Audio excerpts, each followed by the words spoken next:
The OnePlus 8T. Some say it's good, and others say it's not worth the price. But the real question here is, should you get one for yourself? Well, let's figure it out, shall we? Pero ojalá se te escape mi nombre. Cuando lo hagas, baby, no te asombre. Yeah. Los dos sabemos que no me mereces. Yeah, lo sé. Tiempo, yeah. Y tú alguien que te amaba. Es que eso no lo entiendo, yeah. Si es que Judas me besaba, no sé qué imaginar, yeah. Que me iba a virar, yeah. Es que tan falsa te At first look, it definitely looks like a flagship. Well, it is a flagship, right? No, it's not quite a flagship. Then it's obviously a flagship killer.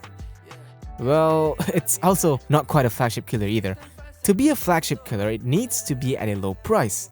This starts at 750 bucks. That's almost like iPhone 12 territory. Look, I know this shouldn't be compared to the iPhone 12, but if it's competing at that level, it better be good.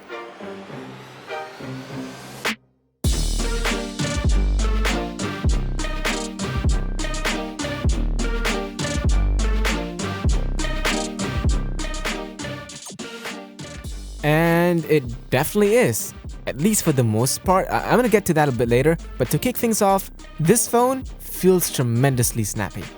But that's not a huge surprise. It has Snapdragon 865 and 8 to 12 gigs of RAM depending on what storage you choose.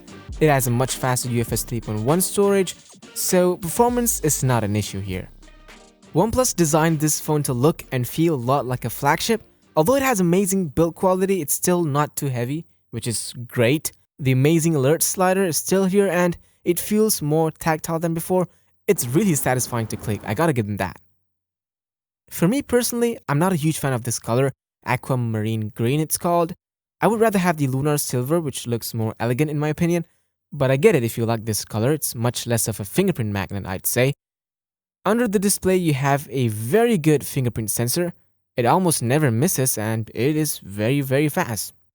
This phone is equipped with a really good 1080p 120Hz display, and I can tell you that because I'm a type guy that could immediately tell the difference between Full HD and Quad HD, and in this case, I just couldn't tell.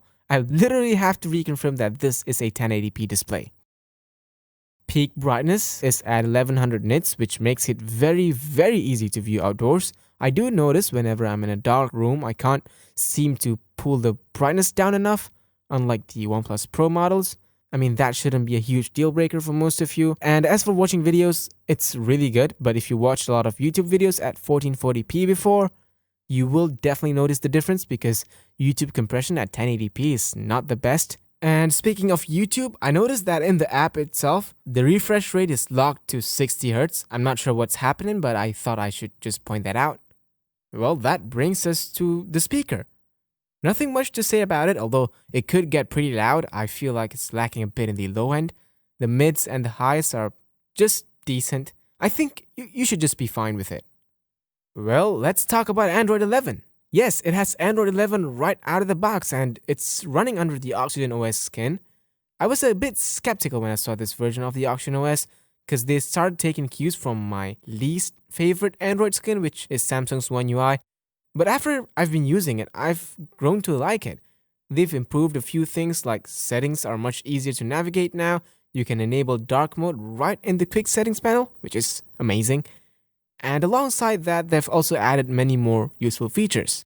Battery life has been quite good as far as I've been using it. It doesn't blow you away or anything, it's just enough for you to use it throughout the day. But the thing is, even though this doesn't have wireless charging, yes, it doesn't have wireless charging, which is a bummer, but it has an insanely fast charging speed. Remember OnePlus Warp Charge? It's even faster than that. Now, it charges your phone at a whopping 65 watts, which translates to that you will get from 10 to 79% of battery in just 20 minutes. That's just insane. Well, enough of that, let's talk about the camera. The camera on this phone might be the worst offender, but worst doesn't actually mean that it's terrible. The camera is perfectly fine and I'm sure you can live with it. The main 48 megapixel camera has decent dynamic range and colors. Sharpness is really good assuming there is sufficient lighting. There is a new 16 megapixel ultra wide which looks better than before. A 5 megapixel macro camera and a 2 megapixel monochrome sensor is also part of the family now, it seems, but I would rather have two really good cameras instead of a bunch of okay performing cameras. Overall, it should be fine for most people. But it all comes again to that one question. Should you buy it? Well, if you already invested in a bunch of wireless chargers and you have them in your car, you have them sprinkled around your home, then this is not the one for you. If you want the most camera for your money, then this is also not the phone for you. But if all you wanted is performance and flagship-like quality, this is an amazing phone. And there's also that one thing that other phones couldn't replicate, which is the awesome Oxygen OS. And that in itself could be a justifiable reason to get this phone. So have a nice day. Bye.